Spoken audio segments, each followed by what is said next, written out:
জয় শ্রীকৃষ্ণ। আসুন শুরু করা যাক। তো যখনই আপনি কোনো একটা খারাপ জিনিসের খারাপ প্রভাবটা ভালো মতো বুঝতে পারবেন এবং সেটা নিজেকে বারবার বোঝাবেন, তখনই আপনি সেই জিনিসটার থেকে দূরে সরে আসতে চাইবেন। তাই প্রথমেই মোবাইল ফোনের ব্যবহার সম্পর্কে আপনি নিজেকে এবং আপনার নিজের সন্তানকে বোঝাতে হবে এর খারাপ দিকগুলি।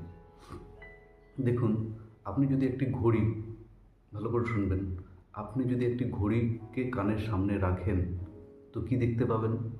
দেখবেন ওখানে একটা টিকটিক টিকটিক শব্দ হচ্ছে এবং সেই শব্দটা হঠাৎ করে বন্ধ হয়ে যাচ্ছে বা তার সাউন্ডটা আপনি কম শুনতে পাচ্ছেন।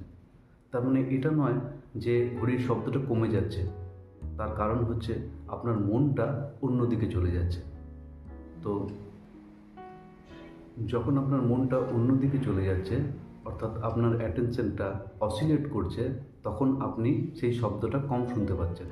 আবার যখন আপনি আপনার মনটাকে সেখানে নিয়ে আসছেন, তখন আপনি শব্দটা আবার ঠিকমতো শুনতে পাচ্ছেন।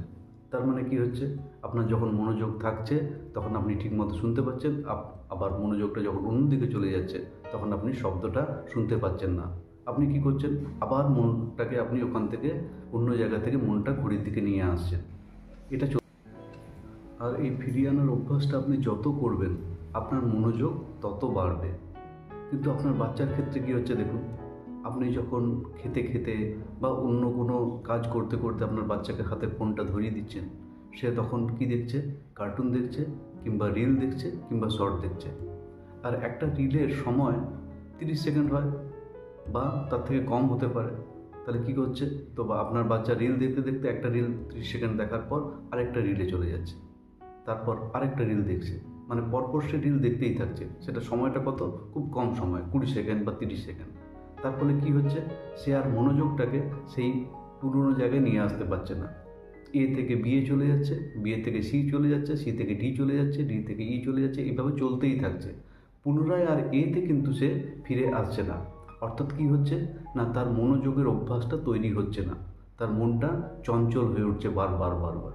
আর এটা যত দেখছে তার মন চঞ্চল হওয়ার প্রবণতা তত বাড়ছে।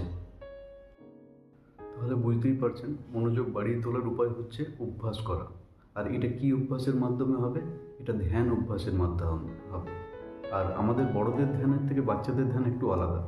তাই কোনো একটা ভিডিওতে আমরা আলোচনা করব বাচ্চাদেরকে কীভাবে ধ্যান করানো যায়।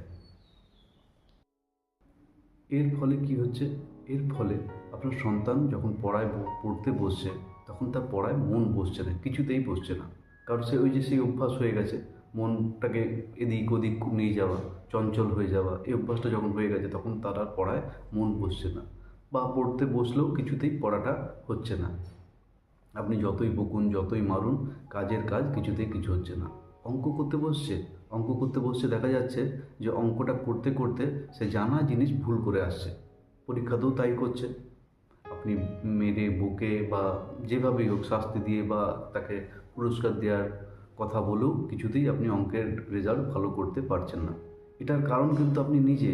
ওই যে আপনি ফোন ধরিয়ে দিয়েছেন, সে রিল দেখেছে, তার অভ্যাসটা তৈরি হয়ে গেছে, তার মনোযোগ নষ্ট হয়ে গেছে। তাই প্রথমে তাকে এই বিষয়গুলো ভালো করে বোঝাতে হবে এবং আপনাকে নিজেকেও বুঝতে হবে। এছাড়া আরও ফোনের যে ক্ষতিকারক দিকগুলো আছে, দেখুন, ফোন, চোখ খারাপ হয়ে যায় ফোন বেশি দেখলে। তাছাড়া এই যে ফোনের রেডিয়েশন, তাতে ক্যান্সার হওয়ার প্রবণতা বেড়ে যায়। এই বিষয়গুলো আপনাকে নিজেকেও বুঝতে হবে এবং সন্তানকেও বোঝাতে হবে। আর এইভাবে ফোনের সম্পর্কে যখন একটা বিরূপ প্রতিক্রিয়া তার মনে তৈরি হবে, তখনই সে সেটার থেকে আস্তে আস্তে দূরে থাকার চেষ্টা করবে। যাই হোক, এর পরের দিন আমরা আরও আলোচনা করব। আজকে এই পর্যন্তই থাক। জয় শ্রীকৃষ্ণ।